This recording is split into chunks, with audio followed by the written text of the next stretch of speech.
presse. Cette interview, cet entretien se fera d'une manière tournante. Le président de la République l'a promis et on est à la 2e édition. Avant de terminer, Maïmouna, à toi.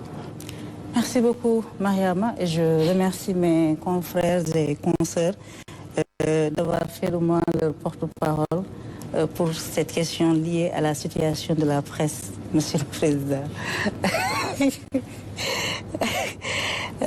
dafa fekk ne li presse bi di jànkonteel dama koy dund en tant qu'acteur ak en tant que chef d'entreprise. Mois de mai dafa am circulaire bu sa gouvernement génne ne dafa gelé lépp luy contrat convention publicitaire jusqu'à nouvel ordre boole ci gelé paiement yi nga xam ne dañu ko amel waa presse bi.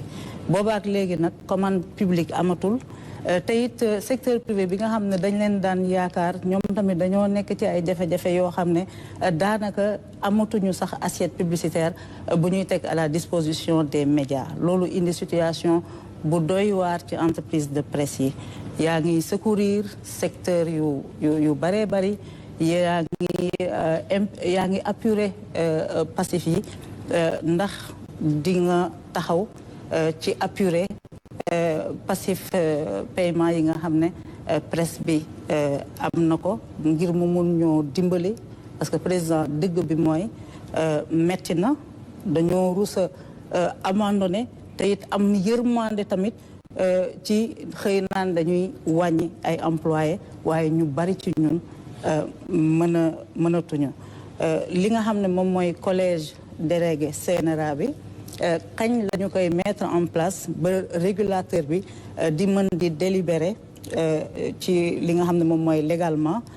Ensuite ni nga ko amalee ak yeneen secteurs yi est-ce que mën nañu yaakaar nga def lu ñu mën a woowee conseil présidentiel pour les médias ngir sauver secteur boo xam ne nag c'est le 4e pouvoir et c'est un secteur névralgique. jërëjëf soxna Maïmouna dama bëgg ñu sérieux li nga xamante ne moom nga jukki bi ma yegsee dama fekk c'est comme toutes les autres conventions et accords parce que ñi doon dem dañu bàyyi ba xam ne dem sës na ñuy door a yéwén maye ba maye lu ñu moomul signé ba signé luy lor Sénégal bokkoon na ci baal presse dette fiscale mosuma ci d'accord ci bi may campagne électorale laa wax ne d'accorduma ci buñ ko defee su Wade d'accorduma ci woon buñ ko defee première fois su Macky d'accorduma ci woon bi ma ñëwee fekk ko fi soreegul maa ko taxawal parce que d'accorduma ci man d'accorduma mu am secteur boo xam ne à force ñu koy baal ay impôts mu jàpp ne que moom dafa war a persister dans la fraude fiscale te ñu ànd ci ak yërmande ju bari soxna Maïmouna ku jël fay ay salaire tënk téye impôt ci salaire yi wala nga jël de la TVA muy li nguur gi moom yow xëy na salarié bi ñëw ci sa entreprise mu ngi jël taxi wala mu jël car rapide yow bu mu la fa fekkee ngay DG wala nga nekk beneen DG wala responsable yaa ngi dawal sa oto bu baax am nga kër amul kër nga téye salaire dara ci salaire am ne lii dama koy jox nguur gi téye ko loolu ça ne s'appelle ni moins ni plus que détournement de deniers publics. Code général des impôts su ma juumul parce que gëj naa xool fiscalité article 686 687 ne loolu ku ko def directeur général des impôts et de domaine dafa war a porter plainte te bu ñu la porter plainte le mandat de dépôt est obligatoire ñun waxuñu kenn mu porter plainte ba tey mais ñooñu ñu porté wul plainte pourtant qui sont en infraction ñu xam ko ñoom ñu xam ko ñoo jóg ne ils portent le combat jàpp ne parce qu'ils ont le micro qu'ils peuvent me mettre la pression man kenn mënuma def benn pression parce que fi ma toog nii sant yàlla alhamdulilah rabbil alamin c'est un immense honneur et un immense privilège j'ai juste envie de servir le temps bi ma yàlla natal fii waaye bu weesoo loolu gëma dima ci yàlla ci ni mu ko téye ba tax ma war a def la naka sudul noonu wala sama sago di ci rëcc ci leneen c'est ni vis-à-vis de la presse ni vis-à-vis de l'opposition, ni vis-à-vis de quelconque groupe social que ce soit. Bu presse bi amee problème tamit am na lu doon am amatul. C'est pas dirigé que contre la presse. Dama jàpp ne que mooy li ma doon wax sànq ci sama wax. Les questions des corporatistes doivent d'abord trouver solution au niveau des ministères. Mais au nom de quoi problème am na ci presse mi nañ dem ci présidence de la République régler ji ko fa parce que yàgg nañ ko fa régler ñu leen di bale ay milliards et milliards. Il y a des gens dans la corporation yoo xamante ne seen arriéré de paiement fiscal c'est ay milliards la ñu ne nañu dem ci président bu ñu demee et cetera bu ngeen ñëwoon ci man tamit dama leen di wax ne loi mayu moo ma baale impôt da ngeen di ñibbiwaat. Par contre bu ngeen demee ci seen ministère waxtaan ak ñoom dem ci ministère des finances waxtaan ak ñoom bu amee blocage le niveau primatorial mën na nekk un niveau d'arbitrage sama niveau mën na nekk un niveau d'arbitrage. Même au niveau conseil des ministres bi mooy wax na nañ ministre waxtaan ñu recevoir leen c'était pas lié à une pression quelconque. C'est le sens des responsabilités par rapport aux emplois et aux entreprises qu'il faut sauver. Kese. Mais c'est pas par rapport à une pression qui a été mise sur moi. Amul. Ceci étant dit, ni nga waxee ne privé bi dafa am problème ba joxeetuñu publicité. Mais ñun noonu lañu amee problème.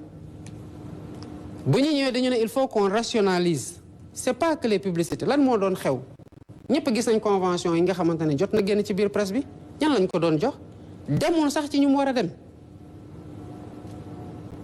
ci ay saagakat la doon dem ñëpp ñoo xamante ne ils étaient patentés pour wax lu bon ci Pastef ak président Ousmane Sonko du parti mais en fait ñooñu lañ doon jox ay convention yéen waa presse bi yéen a toog defal seen bopp seen assise ne dañoo war a assainir la presse sénégalais yi de façon générale il faut que ñu xam ñaar la presse y compris.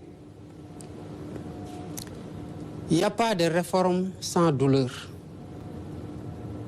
Jubanti mooy plat bi ngeen commandé mooy plat bi ngeen di gis nii plat bu weex xat la. nit ñi mënuñoo bëgg changement nañu changer te képp ku ñu wax na changer nga bañ mais naka la ñuy changer si les gens ne veulent pas changer. Payons tous nos impôts suñu responsabilité la.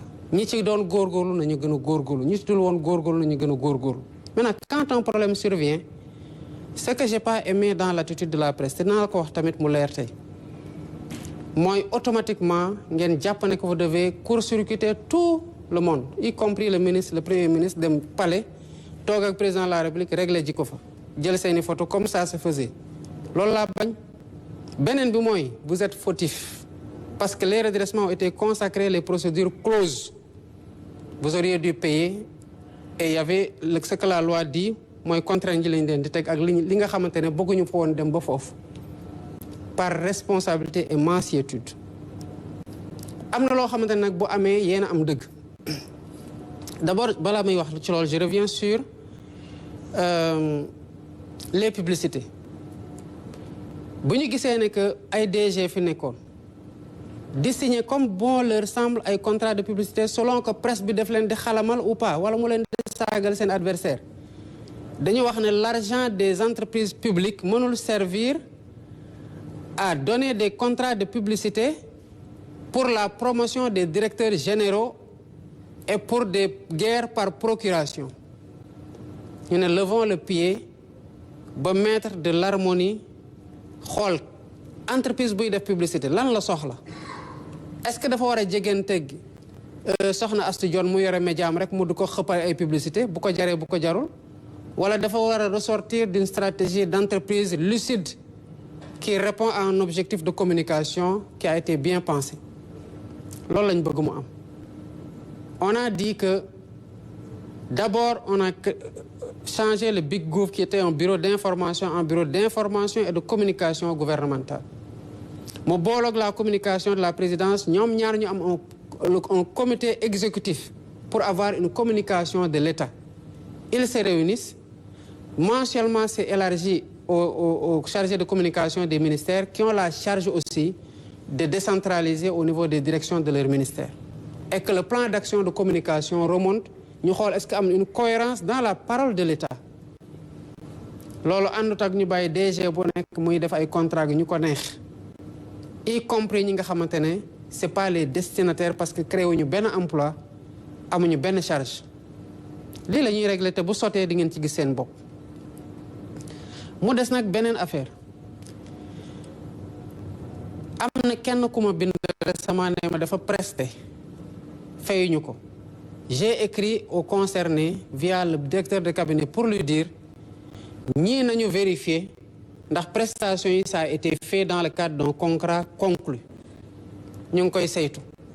li ma ci teg mooy bu fekkee ne da ngeen ko amel parce que presté na ba pare fay leen ko parce que tamit mënuñoo amel les entreprises publiques de l'argent à des groupes de presse mënuñu leen forcer ñu naan dañuy am ay contrat par force de parce que ñoom ñoo xool seen objectif de communication tant que c'est aligné à la communication de l'État et du gouvernement on est ça va mais lu ñu bëggul mooy ñu defloo nit liggéey lu ñu fekke ak lu ñu fekkewul parce que ce dont les entreprises là héritent comme dette c'est leur dette bu dee entreprise de presse yi dañoo def prestation avant ñoom prestation yi ñu facturer ko ñoom mënuñu contester la facturation dañoo war a fay te bu boobaa dinañ fay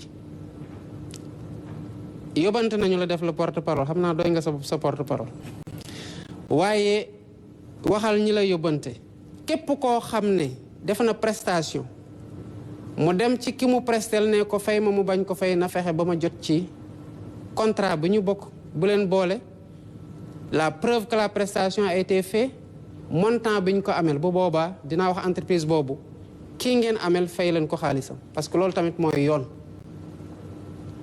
Maintenant la presse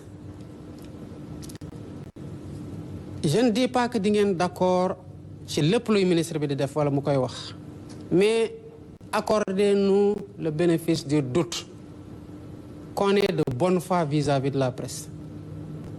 D'accord ñu ak yéen ci yu bëri d'accord nañu yéen ak ci lu bëri mais niñ ko war a muñalantee ci biir langue politique bi noonu lañ koy muñalante ak yeneen secteurs yëpp. J'ai dit que les divergences c'est des diversités et les diversités c'est des richesses loolu laa gëm. bu ñu nekkee ci opposition la presse nous donnait la parole lu ñu doon wax daawul woon neex ñi fi nekk di ngeen jox ay nit parole tamit ils ont la responsabilité de leur parole. mën nañu wax dara du ñu neex mën nañu wax dara ñu neex ñu mën nañu wax dara sax mu bañ ñoo neex waaye doon njëriñ ci réew mi bu boobaa dañ koy jël.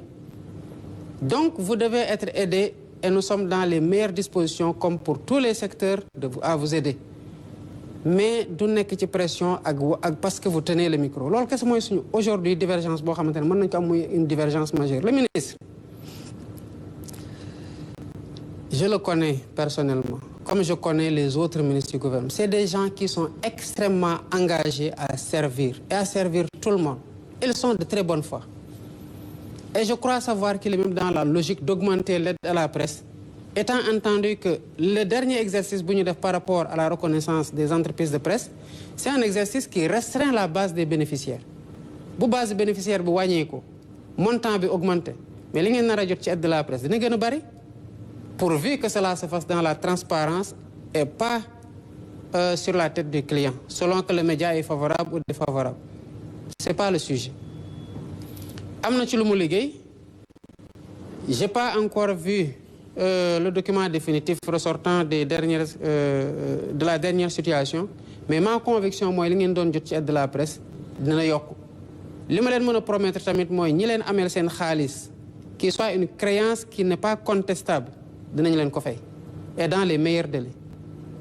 Maintenant li ci des nag mooy faciliter le dialogue avec votre tutelle parce que c'est votre tutelle et je sais qu'il a de grandes ambitions pour la presse parce qu'il porte de grandes ambitions pour ce pays.